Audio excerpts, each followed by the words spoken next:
Assalamu alaikum wa rahmatullahi ta'ala wa barakatuhum, barkanku dai al'ummar wannan ƙasa ta Najeriya.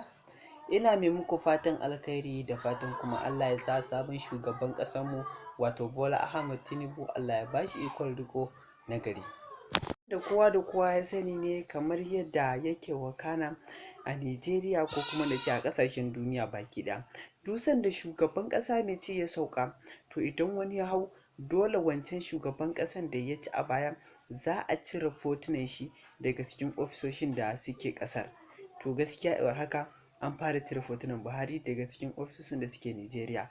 Don saboda haka a wannan bidiyo ne ma nake so na nuna muku wani ofis ɗin da shine shaida na gari, wanda shi mai ofis ɗin ya girgiza al'ummar Najeriya. To me yasa ya cire?